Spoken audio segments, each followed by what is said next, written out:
नवरात्रि एक तो जैसे चैत के और शारद के करते हैं, एक जैसे गुप्त नवरात्रि करते हैं, वो भी 2 बार आते हैं।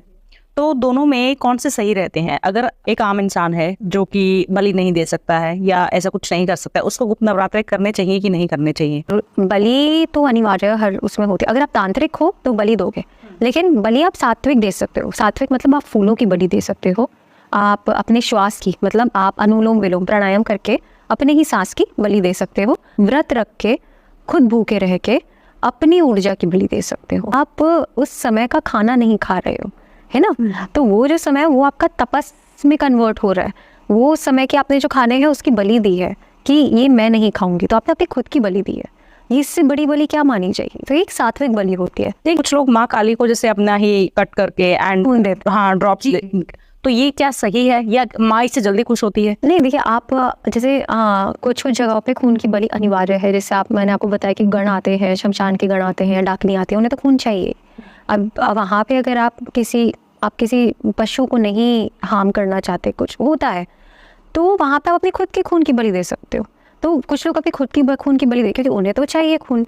अब साधक बोलता है कि मैं किसी और के क्या दूँ, उसमें जान में मेरा क्या है, तो मैं अपनी खुद की दे देता हूँ। तो अपनी खुद के हाथ की रिंग फिंगर से काट के लो माँ, मतलब आपके जो गण है वो मेरा खून पी ले, मेरे बलि ले ले। तो जब तामसिक क्रियाएं होती है, जब आप उग्र देवी देवता को बुलाते हो या उग्र देवी को बुला रहे हो, उनके उग्र रूप को बुला रहे हो, तो फिर उनके जो गणी गणिकाएं हैं उनको आप अपने खून से बलि देते हो। और क्या इससे जल्दी खुश होती है माँ? इससे जो उग्र देवी हैं वो खुश होंगी। नवदुर्गा कौन है? नवदुर्गा कौन है? माँ के जो 9 रूप हैं, उनके जो 9 फेजेस हैं, एक वुमेन के जो 9 फेजेस होते हैं ना, शुरू से लेके एंड तक के, वो आपके नवदुर्गा के फेजेस होते हैं।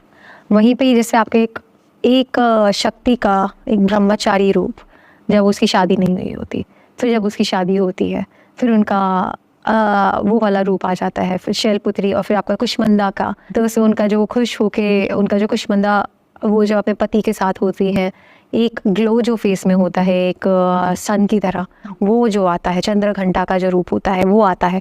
जब वो एक फीमेल, एक हाँ चंद्रघंटा वो एक प्रॉपर फीमेल बॉडी में कन्वर्ट हो रही होती है, एक प्रॉपर अपनी जो महिला होती है वो अपने एकदम प्रॉपर सबसे सौंदर्य, सबसे वैसे रूप में जब आती हैं, वो चंद्रघंटा होती हैं। फिर वो स्कंद माता बनती हैं, वो एक बच्चे को जन्म देती हैं। फिर वो माँ कात्यायनी भी बनती हैं, वो असुरों का नाश करती हैं अपने बच्चे को बचाने के लिए, अपनी पूरी दुनिया में कुछ भी अगर बुरा है, कोई भी असुर है, उनसे बचाने के लिए। फिर उसके बाद वो भद्रकाली भी बनती है, फिर उसके बाद महागौरी भी बनती है, वो सबकी देवी बन जाती है।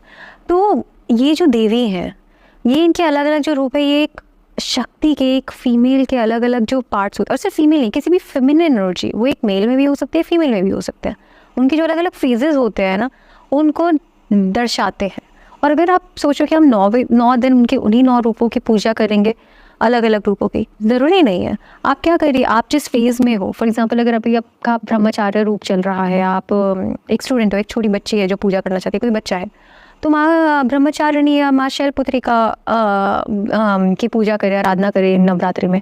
अगर आप अभी बच्चा चाहते हैं या if you want to have a baby, तो आप ये माँ स्कंद माता की पूजा करिए। आप जैसी देवी को पूजेंगे, आपके आसपास वैसी ही ऊर्जा चाहिए।